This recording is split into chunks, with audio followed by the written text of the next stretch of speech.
guys, Joshua Gamer here, and here's your favorite Joy Boy. But anyways, today we are doing a new What If. An idea that pretty much this What If was inspired by another YouTuber called Leon Mookie. If you guys don't know who he is, just search him up on YouTube and you'll see. And pretty much he did this What If first, and I got inspired by it after seeing his What If. And yeah, basically yes. Anyways, let's continue.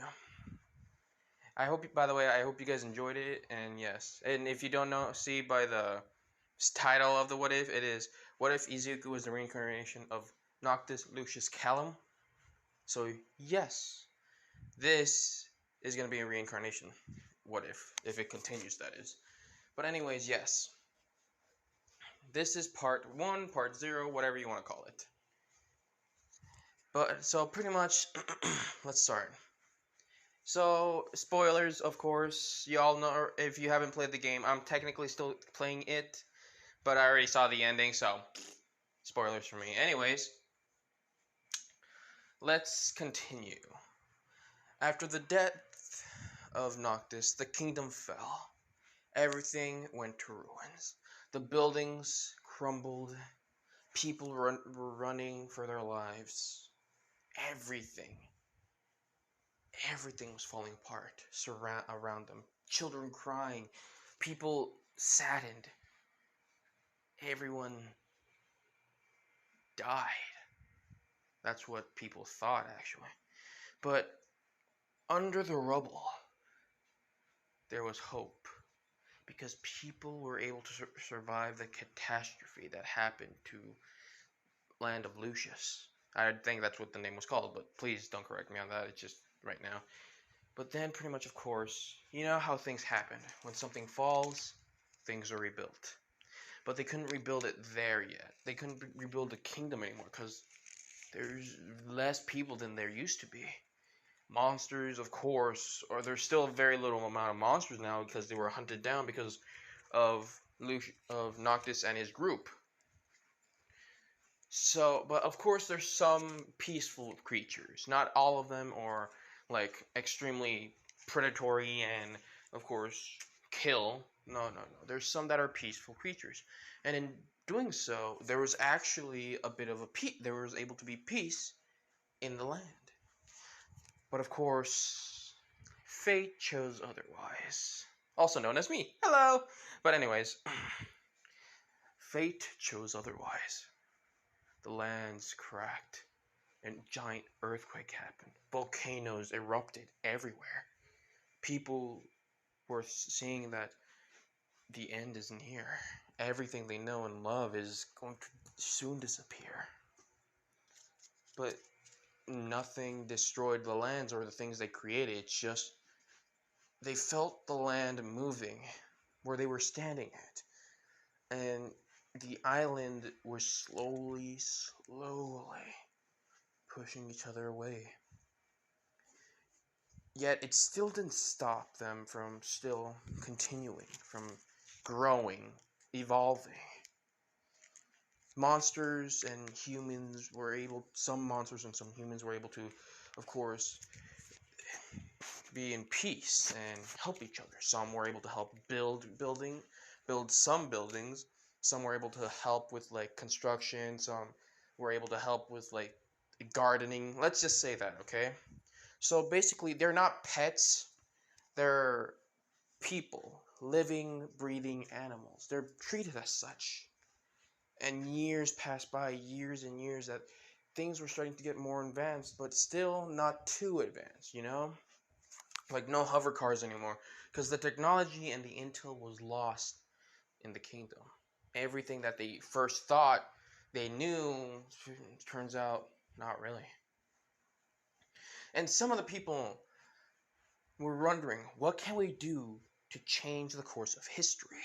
How can we say that things happen before people start questioning and the technology that we have goes into the wrong hands and the war happens years later? How will we? But then they heard a voice. Not mine. Another voice. instantly they say, "People of Earth," and everyone was listening, hearing the voice of a man. They don't know who, but someone saying, "Your king and your final king has now fallen." With everyone hearing this, they were saddened, hearing that Noctis died protecting them, with him saying, "But do not fret. I understand that this implication is not brightening your life, but know this, he shall be back one day, not known, but not known of when or what happens to him, but know he shall come back soon." With instantly, everyone in the world was hearing this voice, and they were regained hope that their last king will be back. But then instantly, one of the people yelled out, "But how will you know? How will we know this is not a trick? No lie. How will we know that you speak the truth?" With the voice saying, "You don't. You can either trust me or not. It is up to you, children, because I do not choose your fate. I decided to only once say that he might be coming back. I don't say it is possible, but there still is a chance."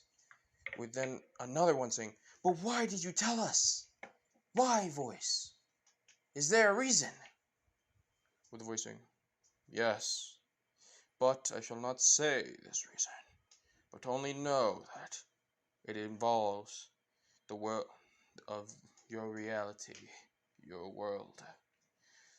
We don't know when, where, and who he might be, but know this, he will return, not as his old self, but as a new." With then one saying, "Are you saying he shall be reborn?" Voice, "He shall come back as a new person, not as the same Callum." "But how?" "Wait, may I ask something, voice, if it's not so rude?" With the voice kindly saying, "Why, yes, child, you may ask away, but know this, I shall only answer one question besides the one you asked. So, choose wisely." With everyone quiet, with the man that asked the question quiet, asked, "Shall Lady Lunafreya be reborn with him and follow him in his journey, so they can live the happy life they truly deserve?" With the voice taken aback yet impressed by the man's thinking, saying, "That is a good question. But yes, if it's possible, maybe the same may happen to her, Lady Lunafreya, the Oracle. They may be together again. We don't know. Remember, like I said before, we don't know who, when, or where they will be back. Or they may not be back at all. But fate has its own choices." With then instantly, one of them yell out saying, "Where? Then voice, at least tell us a hint, guide us on what we can do to help maybe the future generation of the reincarnation of our last king. Tell us, voice, please." With then the voice saying, "If you, as you say," instantly he says the plan of something that he asks for the people of the world to get all of the Lucius family heirlooms, each weapon, every single one of them, including Noctis's old gear sword, the one you see the sword Noctis has. But basically, he says, build. You have to build an area somewhere here, and pretty much just tells them an area, not any specific, but somewhere there. And says, and then let time take its course. and we shall soon see. With then the one that's pretty much saying that asks about the question about how we can change the history to make it different. With then basically God saying, then make up a story of history, of a place when that actually never happened, that takes place before the fall of Lucius. Now I must go. The future depends on you to not just save your world, but reality itself. Instantly, the light is instantly gone. No trace whatsoever. The only thing that looks like its last trace was a ring. Not like a completed ring, but a ring that looks damaged. One that's heavily damaged. And looks like it's in slumber. Now, the voice says, no, the voice of one of the villagers asking, saying, we know what we must do. The one that's holding the ring saying, we still have hope for our world, no, for our reality. We shall now just, we may have hope for the future, but what shall we do to rewrite the past? With instantly, a child says, but why don't we make up stories like knights and pretty much like, like the history of like the medieval era, and pretty much the adults say, and you have to keep it a secret. We may play out on some things, but not all. And pretty much the countries existed. The USA, of course Mexico, every single land was being slowly evolved and made each time it happened. And the tomb of the last king, with the oracle there too. Of course, people through generations and during generations keep that hope. But, of course, as time tells, history is rewritten. With the story we know about pretty much the knights, kings, and every empire, everything we know, as of course, written as in paper, but not experienced by the eye. So now, people go through this history class being lied to, knowing that this, about the queens, kings, and stuff like that, and lords, that's what they're being shown as now, because the children, the generation promised not say a word about the once united land as land of Lucius. Now we go through years and billions or like thousands of years later to present day. We go to a place in a hospital in Japan. We hear a woman screaming in pain and a man next to her holding her hand, saying, pretty much being encouraging. And pretty much, of course, the doctor says, one more push, madam. One more push. And of course, the woman yells in pain. And then after that, the room goes silent and hears the cries of a child, of a newborn. And this child, of course, is Izuku Midoriya. And we go to another place where this woman, a blonde-haired woman, is in a hospital as well. But instead of looking at her child, she's holding it and looks at the doctor saying, I don't want it. The doctor saying, what, madam? Well, of course, the doctor saying, madam, she's only a child. With the girl saying, I don't want it. Instantly, the doctor understood of what she meant. saying, "Understood, madam."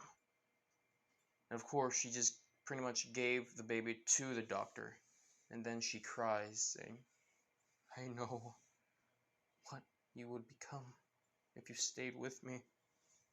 I didn't want that to happen. So many lives are at stake."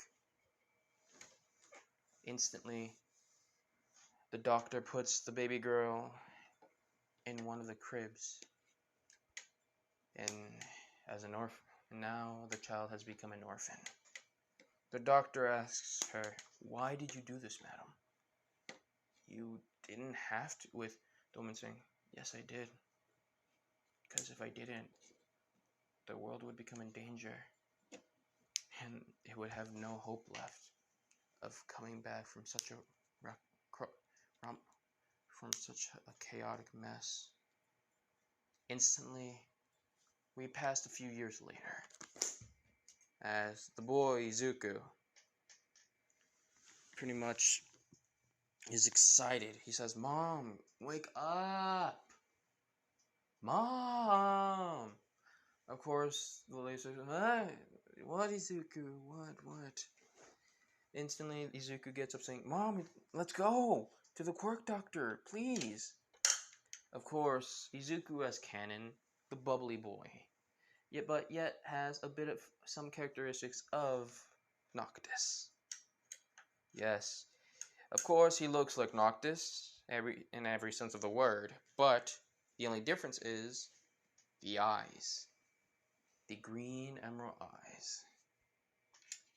Of course, the father at first, when he saw the boy start growing, he thought his wife was cheating on him, but he decided to take matters in his own hand and decided to get a DNA test.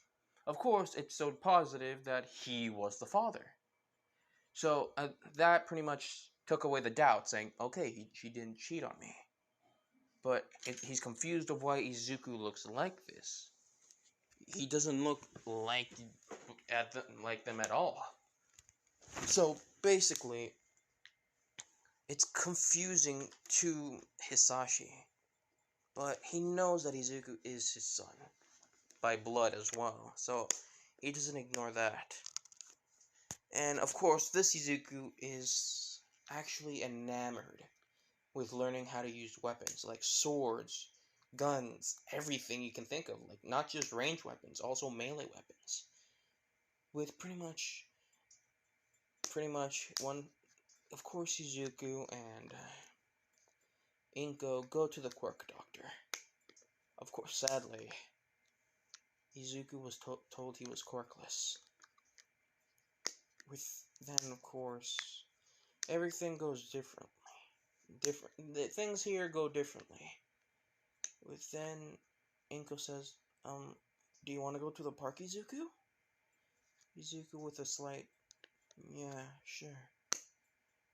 Then instantly goes to the park. Of course, let's say, luckily Katsuki was there. And Katsumi? I think that was his mother's name. With Katsuki being there, asking, "Deku, what's your quirk?" Of course, asks the little Izuku. With Izuku saying, "I'm quirkless." Then of course, Katsuki saying, "Quirkless Deku! I always knew you were useless." Of course, Katsumi, hearing this, goes to Katsuki saying, "Katsuki Bakugo, do not say that." Of course, Katsuki says, "But it's true. He's useless," and instantly, Katsumi just slaps Katsuki there in the face. Right then and there. Of course, Katsuki was in shock. A 4-year-old boy. Of course, he argues with his mother by words, but never once in his life been hurt by her physically. That shows how mad she is. That Katsuki is treating someone that's quirkless, something they can't control, like that. With, of course, Izuku just hearing this, instantly he just starts sobbing and just runs away into the near forest. Of course, it's not like a giant forest, but it has a good amount of space. With instantly, Izuku just runs towards the forest. Inko gets very worried, saying, "Izuku!" Instantly, she starts running after him, saying, "Izuku!" With Katsumi saying, "Look what you've done.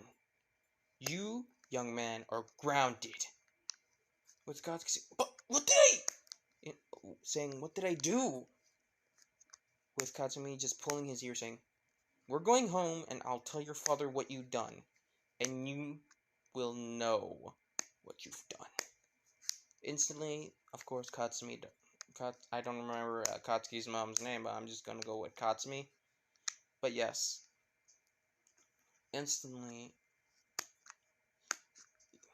we go to another area where we see a man with orange hair and a girl with blonde hair and blue eyes, also wearing glasses. With the man just carrying her, saying, "How are you doing, sunshine? Are you feeling better?" With the girl just kind of shyly nodding her head. Instantly, the man just kind of laughs, saying, "You're still as shy as ever, huh, little? Hi, hi, how are you, my little sunshine?" Of course, he goes. They pretty much just walk around Japan. Then they, uh, of course, the girl points at the area, saying, "Can we go and see what's over there?" Of course, the man says, "Of course, my little sunspot. Let's go." And as he softly and kindly pretty much takes her and puts her down, they see how beautiful the forest is from the edge. And of course, the little girl gets curious, saying, "Is it okay if I can go into the woods with you?" With the man saying, "Why, of course, Sunspot. Let's go." Of course, then, instantly, they walk through it, through the whole forest. Then, of course, an animal appears out of nowhere. Of course, it wasn't a deadly or dangerous animal. The animal was, imagine it as like a cat, but mixed with like one of those animals. No, actually no. Instead, a chocobo. Why not? To make it easier for myself, a baby chocobo. Instantly, David Chu says, "Oh, a wild chocobo. I haven't seen those in a while. I only seen them in places."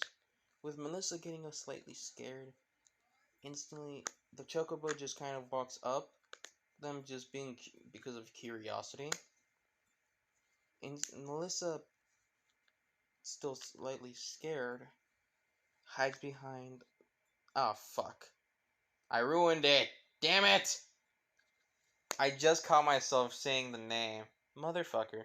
Anyways, yeah, surprise! I was not trying to do that. Damn it! Anyways, I'm pissed at myself that I ruined it. Damn it! Yeah, whatever. Of course, the father, David Shield. I ruined it. I feel so sad now. God damn it. I can't redo it either because 24 minutes and I don't want. Anyways, let's continue. So, basically, we continue with David Shield picking up the little chocobo. It's a little black-haired chocobo with an orange beak. Yes, I'm being specific. But anyways, he says, "Wow, that's very rare for a chocobo to look different type of color, but unique as well. It looks good on you, little guy." With the chocobo just tilts its head slightly, and David Shield notices that the chocobo has two different eyes. One that's blue and one that's green.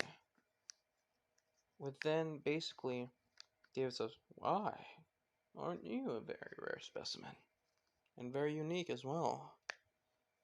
And pretty much David looks down and sees Melissa still being scared and hiding behind his leg. And then, of course, David says, honey, Sunspot, it's okay. Don't worry. It won't hurt you. Basically, he puts the little chocobo, like, in front of her. And basically shows her, like, he pets the little baby chocobo. And shows that it's not anything bad. It's not doing anything. And basically, Melissa does that and pets the chocobo. And the chocobo likes her little pets and pretty much enjoys it. But then Melissa just laughing. But then the chocobo looks at something and sees it's a necklace. Within instantly, the chocobo jumps and takes the necklace. Of course, Melissa gets surprised, and of course, David does too. And he's like, "Ah, shiny things, I forgot about that." With Melissa saying, "It took my necklace!" Instantly, it starts running towards somewhere, a direction. And we go to Izuku just crying behind a tree. And then he hears something in the bush. And he sees a chocobo jump out of it. A black-haired one. That kind of looks like his hair and everything. And pretty much sees that it has two different eyes. And it has something in its beak. With then Izuku saying, "What do you have there? Did you seal it?" And pretty much Izuku just takes out his hand saying, "Drop it. You have to drop it, little chocobo." Of course, the chocobo was a playful little thing and didn't want to. But then Izuku hears another voice, a voice of a girl. And pretty much she says, "Hey, give me back my necklace! Hey, give me back my..." Instantly, both Izuku and the girl see each other eye to eye. And there's just something. It's like instantly they're both being pulled towards something. And Izuku gets an image of a woman, a beautiful woman, that looks like the water, looks like her eyes are made of beautiful blue ocean seas, with the hair that looks like the beautiful golden sun. With the girl seeing Izuku, seeing her, when she sees his eyes, she thinks of beautiful emerald jewels, and even sometimes the beautiful green grass that and leaves that blow through with the wind. With seeing his hair, the beautiful night sky that's dark as night, yet still so bright. With seeming like seconds or like hours or eternity, something pulls them towards each other. Of course, the little chocobo on the side just tilts its head. It's like it knows something. He was created for a purpose. With then, instantly, Izuku just says, hi. The girl just awkwardly says the same thing, saying hi. With Izuku saying, "My name is Izuku. Izuku Midoriya."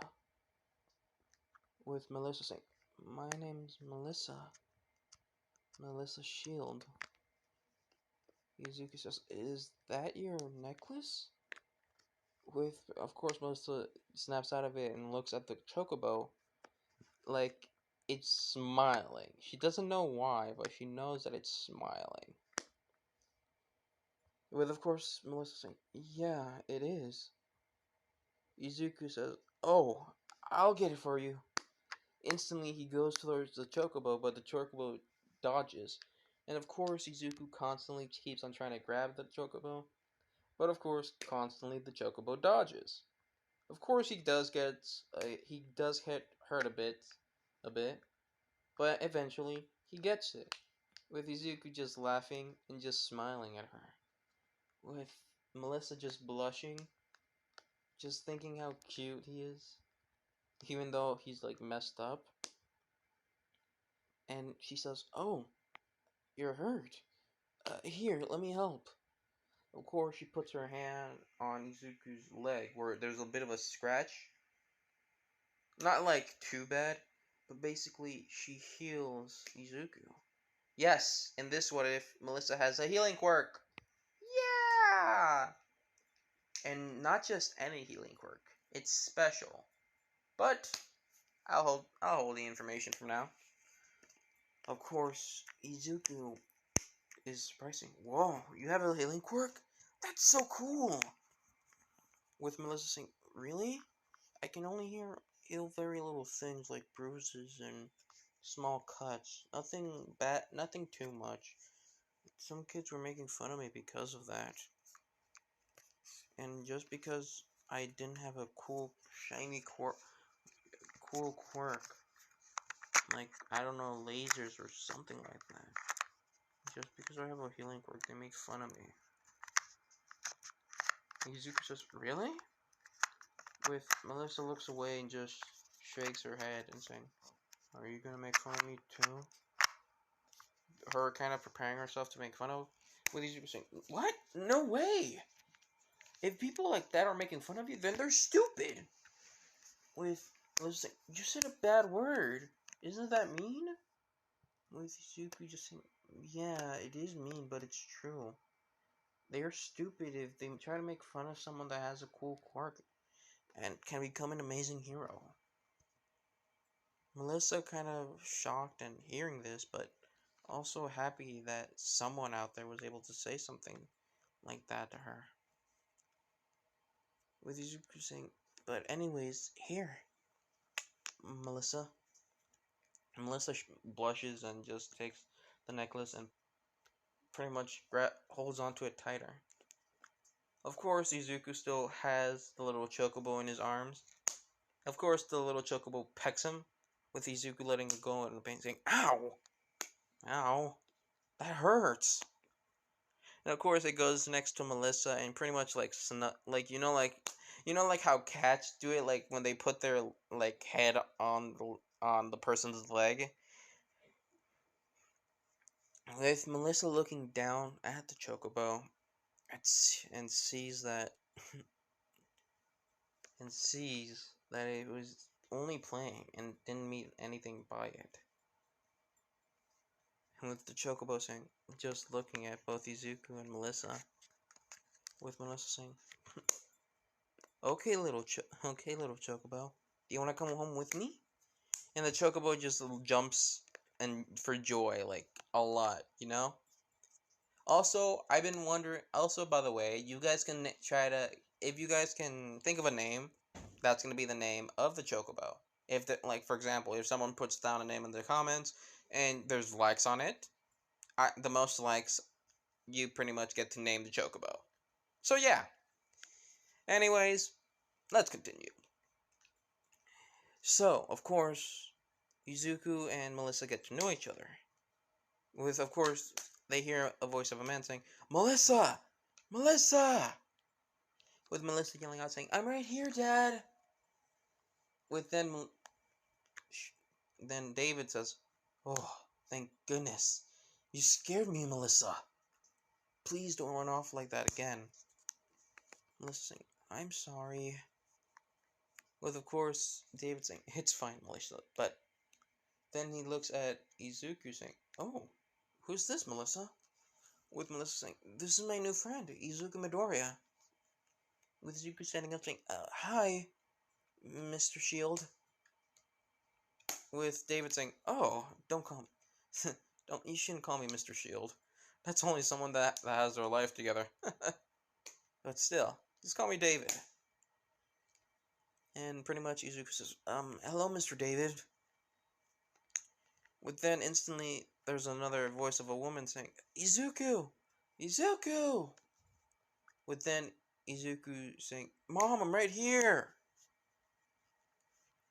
With then Inko saying, just a woman with green hair, green eyes, and of course a good figure, instantly walks out and says, "Oh, Izuku, don't scare me like that. Please, don't run away. Don't run away. I understand that what Bakugo said was mean, but please don't scare me like that." Izuku saying, "Okay, Mom, I won't." And she sees Melissa behind Izuku and says, "Oh, who's this?" Izuku saying, "My new friend, Melissa." With Inko saying, "Oh, nice to meet you. My name is Inko. And yours is? And yours is Melissa, correct?" With Melissa just shaking her head and kind of being shy. With David saying, Inko Midoriya, I'm guessing." With her saying, "How do you..." With pretty much David says, "His name is Izuku Midoriya, so I only suspected, since you introduced yourself to be Inko." With Inko, of course, shaking her head in agreement. With then David saying, "So, let me introduce myself. My name is David Shield. Pleasure to meet you." Inko saying, "David Shield. I feel like I heard that somewhere, but nice to meet you." With, of course, David saying, "Pleasure." Instantly, of course, time flies, and we go to Izuku in his preschool. Of course, there's people that are making fun of him, but Izuku learned to let it slide, like he doesn't care. He still wants to be a hero. With then, instantly, the teacher says, "Hello, class. We have a new student, so I hope you all be nice to him." Instantly, we see a boy with red and white hair. And pretty much, of course, y'all already figured this out. It's Todoroki. And this Todoroki is before he has the scar. Yes, before. So, and y'all might be wondering, saying, why is Todoroki, let's just say for plot. Only answer. But anyways, let's continue. With the teacher saying, "Please introduce yourself." With, of course, this boy being shy, saying, "My name is Shoto Todoroki. Nice to meet you." With instantly, everyone says, "Oh, cool name. Wait." And one of the kids saying, "Is your dad the Endeavor?" With Todoroki saying, shaking his head in agreement, saying, Yeah, he's my dad." Of course, saying, if so, then what's your quirk?" With Todoroki just saying, "Oh, it's ice and fire." Of course, showing both of his quirks, like ice and fire. One half ice, one half fire. With the kid saying, "Cool!" Of course, he takes the whole, he pretty much took, the attention of the whole class, except for one. Izuku Midoriya. Just drawing about things, writing down things, and pretty much writing down, about Melissa and kids, with quirks, he's seen down. So basically, yeah, he still has that little thing about writing down quirks and pretty much drawing. And basically, he's just focusing his thing, and he's like, since he has a powerful quirk, bet he's gonna be just like Katsuki. Of course, Izuku stopped being friends with Katsuki. So basically, he just tries to stay, hidden, to not be seen by others.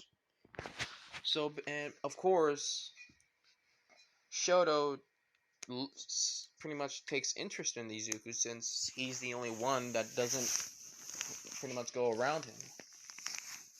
With Izuku not noticing, of course, Shoto walks up towards Izuku with one of the kids saying, "Why are you going up to that quirkless, worthless kid?"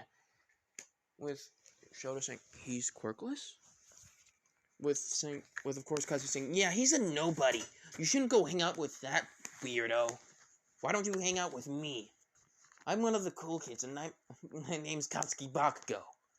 Of course, he shows an explosion quirk.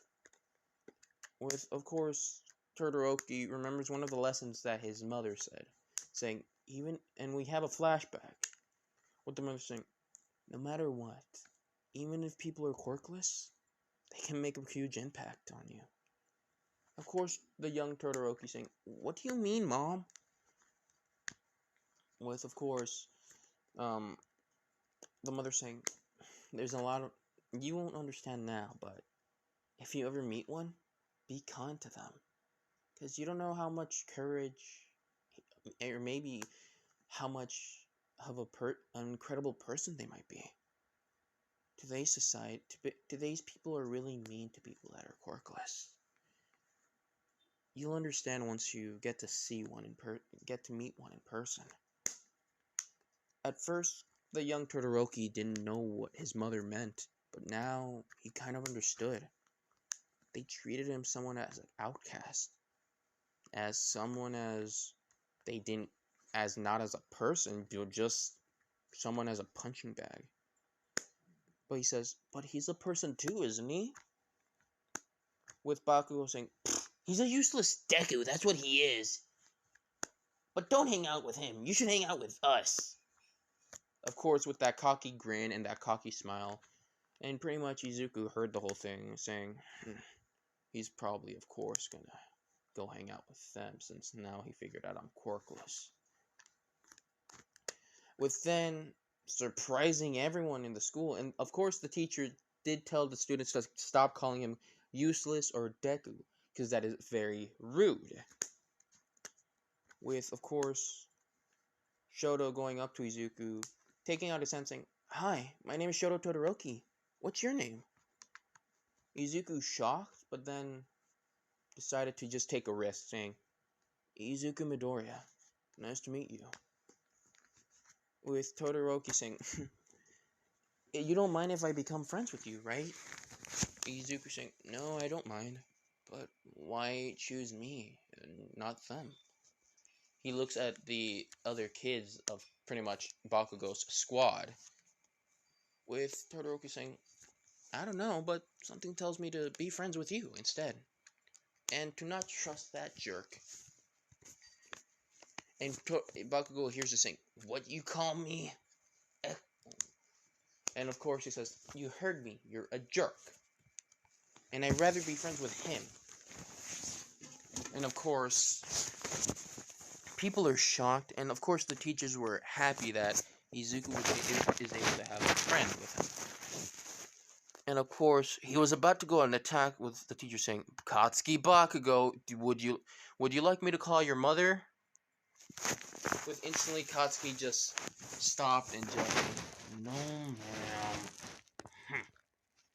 Of course, and then pretty much just says, "Come on, guys, let's leave these freaks." Of course, he says, "Yeah, goodbye, freaks."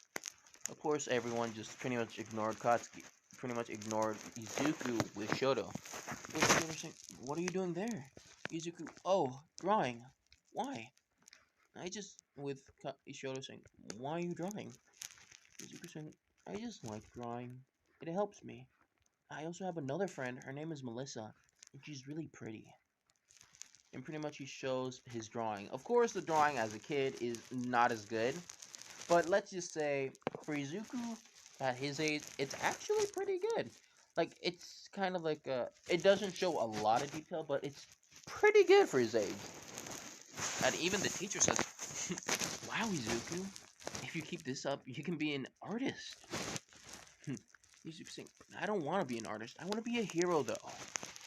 Todoroki sees him saying, "You still want to be a hero even though you're worthless?" Izuku saying, yeah, I do. No matter what, I'll find a way to become a hero, even if I'm quirkless. So, look out. Even if you may have an amazing quirk, I might be able to beat you. With, of course, Todoroki just smiling, saying, I'd like to see that, Izuku. But I'm gonna be your rival then. With Izuku. Okay then, Todoroki. Of course, they shake their hands again, and pretty much the teacher just has a small tear going down his eye, saying, "This is good friendship. This is... I'm proud of you, Izuku. You were able to make friends." With then, of course, time skips to to two more students being in here. With one being a kid, being really shy, and another one that looks pretty chubby. Yes, I said chubby. And y'all already know what's going on. Y'all might be already knowing what's going on. But yes, of course, the teacher says, "Please introduce yourselves." And pretty much the teacher says, and pretty much one of them, the one with black hair and pretty much being shy, says, "My name is Eijiro Kirishima. Nice to meet you." With then the next kid that was chubby says, My name is Kaminari. Dinky Kaminari. Nice to meet ya." Being extremely positive. Of course, the kid saying, "Why are you so chubby?" Of course, being told this kind of puts him in a down mood. With pretty much Kirishima saying, "You shouldn't be mean. That's really rude." But one of the students says, "But it's true though." Of course, they pretty much kept asking what their quirks are, with pretty much Kaminari being a quirk of pretty much the same quirk. Everyone says, "It's useless. That's weird." With pretty much Denki saying, "Mine is electricity, but that's it." Pretty much just saying, "Useless idiot." And pretty much one of them saying, "Useless." Of course, everyone keeps making fun of him, and the teacher just says, "Everyone, now!" Pretty much being in trouble, pretty much being saying, "All of you in the corner, now!" But it says, "But we didn't say anything, well, we didn't do anything wrong." The teacher says, "No, oh, you didn't do anything wrong, but you were being mean to the new students. So everyone in the corner, now." Of course, everyone went to it, near the corner, or pretty much were facing the wall. Of course, everyone's saying, "It's no fair." Of course, Izuku and Todoroki go up to Kirishima and Denki, saying, "Those are really cool quirks. You want to be friends?" Of course, both Izuku and Todoroki were really good friends at this point, and even Todoroki met Melissa at one point, when Melissa was visiting Izuku, because she was supposed to be babysitting up for a little bit, because David was very busy at something, and something that children shouldn't be close to. So, of course, Melissa still has that invention side, but of course, both Izuku and Melissa were like pretty much two peas in a pod, and Todoroki notices saying, Miss Midoriya, why is both Melissa and Izuku always so close?" With, of course, they're already knowing, but just saying, "Oh, they're just really good friends since a little longer before you, so it makes sense, but it's okay to join them, Todoroki." Of course, Todoroki hesitantly joined them, with, of course, both Melissa and Izuku gladly let him join. Like, they're pretty much just drawing, like, things, with Izuku just drawing, like, some ideas for his suit. Of course, it was originally like All Might, but for some reason, he feels, but instead of like All Might, I don't want to copy him. I respect him too much. Instead, I should do something like this. And he draws something like a suit. Something simple, but super cool as well. Melissa's saying, "So cool, Izuku. Maybe I can make your hero gear. I can do that." Izuku saying, "Are you sure, Melissa?" With Melissa shaking her head in agreement, saying, "I will. And I'm going to make the best hero gear. Just like Papa." Of course, with the determination in her eyes, Izuku says, "Okay then, we will be the best superhero duo ever. Even though I may be the hero, but you're always gonna be able to have my back." Of course, Izuku smiles with Melissa just blushing, saying, "Yeah, I will." Of course, Todoroki notices this, saying, "Oh, now I know what she means." With then we time skip to when Todoroki gets the scar. Of course, he's angry at his father for making his mom go crazy, and pretty much the woman asks Inko to what she messed up, what did to Todoroki, and she's very sad, and pretty much what Endeavor is doing.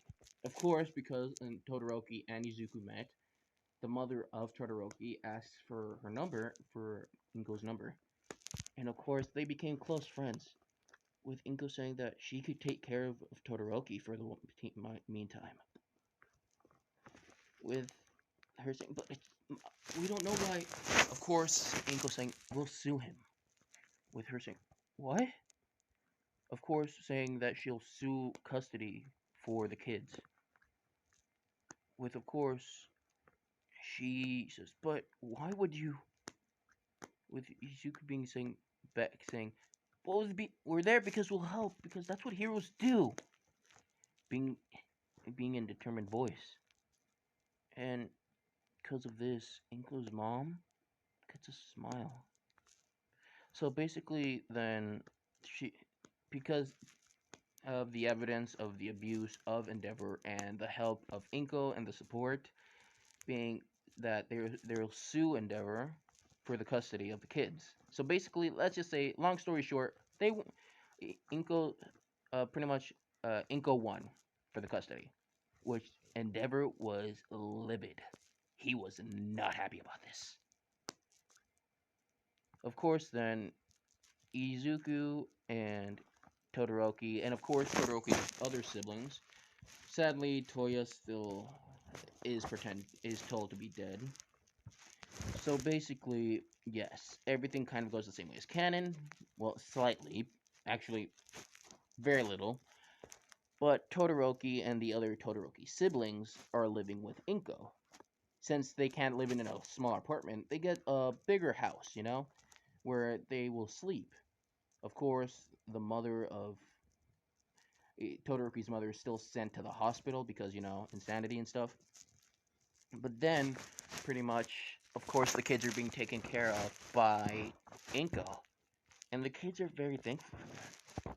And Todoroki still kind of thinks of not using his quirk with his dad. But he says, "Well, that's not your dad's quirk, though, Todoroki.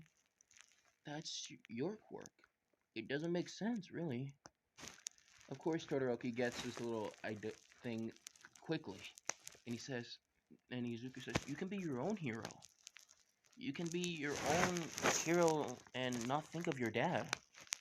Of course, Todoroki gets a bit emotional but starts crying, saying, "Thank you, Izuku.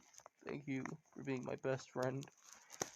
And of course, Izuku says, "No problem. Everything's fine. Because I am here. Because I am here." Of course, he has that still little cool act, but still he's very supportive in that. And of course, during this time, Denki Kaminari actually kind of felt he kind of had a bit of a passion for taking photos. And for Kirishima, he still has the red hair, but instead of using gel, he kind of lets it flow. And Denki still kind of, and of course, Denki starts exercising. And Izuku, because in a young age, Izuku kind of told him that if he doesn't want to be made fun of, he should exercise. And it's going to be difficult, but he can do it. So basically, yes, everything kind of goes the same way as canon. Actually, no, not canon. Well, Final Fantasy 15-ish.